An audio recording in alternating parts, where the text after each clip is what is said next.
Hey there, Goblin Horde. I am the Goblin King. It's Wednesday, and as always, it's the first day of my work week, and I was annoyed even before I got here. There's a pretty long story behind it, but the short and sweet of it is that something stupid happened on my way to work. It was a relief that it turned out the way it did, but it was still stupid and annoying. Just so you all don't think I'm bait and switching you with the headline and thumbnail, though, there are a couple of smaller topics, or segues, that I wanted to discuss today before I got into the main topic. Also, before I do that, I just wanted to talk about how annoying it was trying to find a topic that I felt I could get a decent video out of today. For real, trying to find the central topic for today's video was like trying to pull the teeth out of an angry hippo.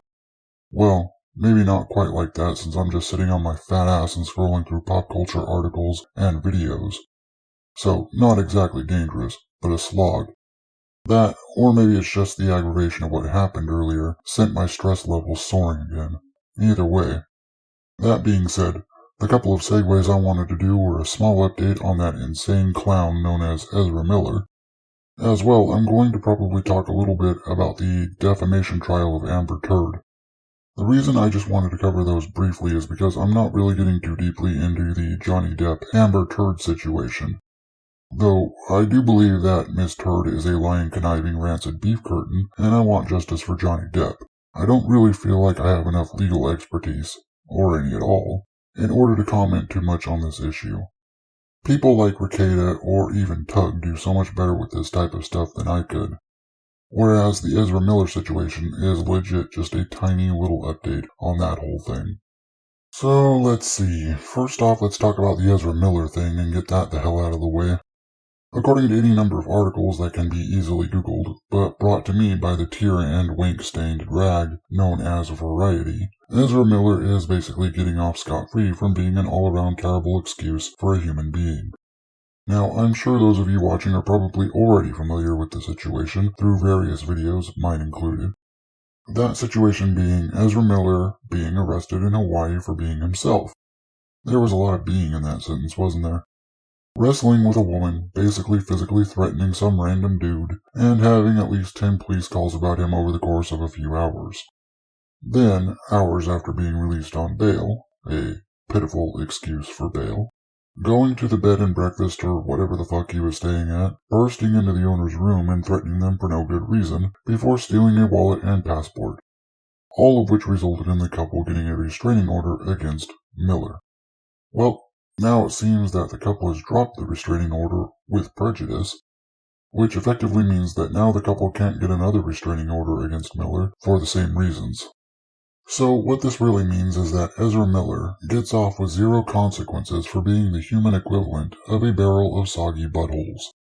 What I theorize this means is that Ezra Miller or his representatives, or whatever, most likely paid the couple off and probably promised that he'd never go near them again. That seems the most likely reason for their sudden change of heart.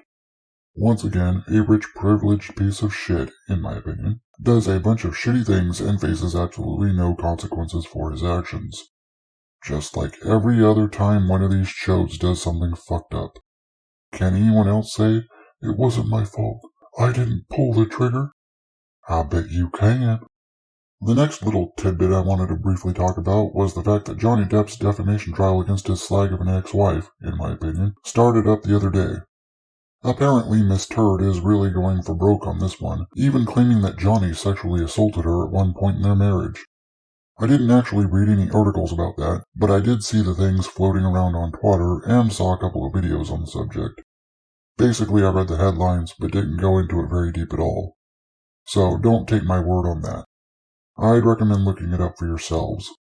Just scrolling through some of Tug's videos here, though, I can see that she, or her reps, or stands, struck his channel, which is just complete chicken shit.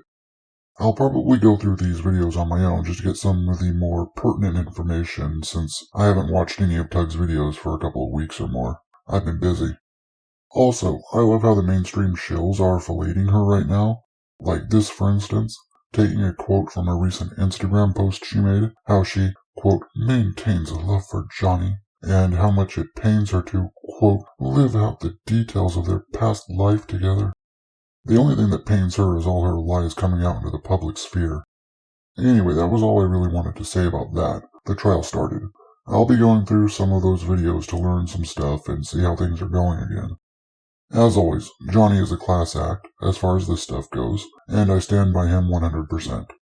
So I guess for the main topic, even though by now it's more of a third little blurb, I really wasn't expecting to get that much talking over those two previous stories, especially not just saying that the trial had started. Wow.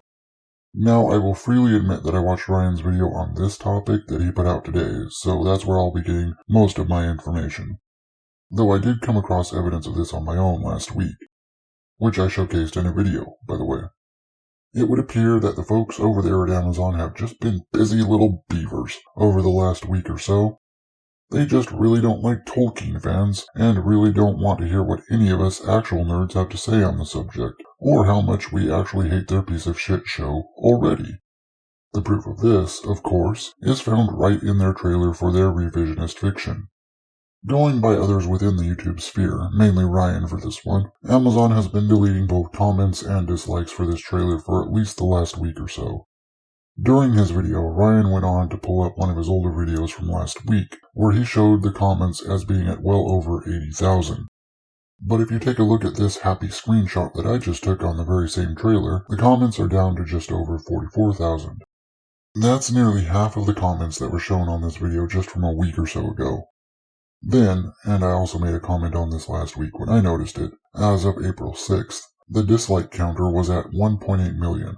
Then a few days later on April 11th, the counter was up to 3 million dislikes. Now, as of this recording, on April 13th, the dislike counter is back down to here at 1.4 million dislikes. Now, can I say for certain what happened here? Can I say unequivocally that Amazon and their shill partners over at YouTube are actively deleting dislikes? Nope. For all I know, it could have been a glitch that had that counter up to 3 million anyway. However, it's pretty damn suspicious that the dislike counter dropped below what it was before it hit that 3 million mark. If it had been a glitch, then you'd think that the counter would have dropped back down to the 1.8 million, right? However, it did not. It dropped even below that previous mark. There's also this that I tweeted out on April 6th after watching the initial video Ryan did on the subject, where the counter had actually gone from 1.8 million dislikes down to 1.2 million that very same day. So yeah, it seems to me like Amazon doesn't want us to voice our opinions on this. They don't want fans to have a voice because that voice so obviously disagrees with everything that they're doing. With all the identity politics that they're trying to shove into Tolkien's works, regular people, like us, don't want this shit, and Amazon just doesn't want to hear it, and it appears that they're working overtime to try to silence us. Well, I, for one, will not be silenced. And that's all I've got for you on this one, folks. As always, these are my shitty opinions, and you can't have them. Well, actually, I think I just gave them to you, didn't I? Anyway, you're more than welcome to give me your probably not shitty opinions in that handy section down below. While you're down there, YouTube and Amazon dropped some dislikes and comments. I think they thought we wouldn't notice. If you so happen to enjoy listening to me ramble on like a drunken geriatric with dementia, you can join the Viridian Horde by crushing those like and subscribe buttons, like a goblin. If not, well, that's okay too. It was fun having you, and I appreciate all of you who stuck around to listen for this long. I'll see you all later for a movie review, and tomorrow for some more shitty opinions on pop culture and something to do with weeb shit. I'll see you all then. Lates.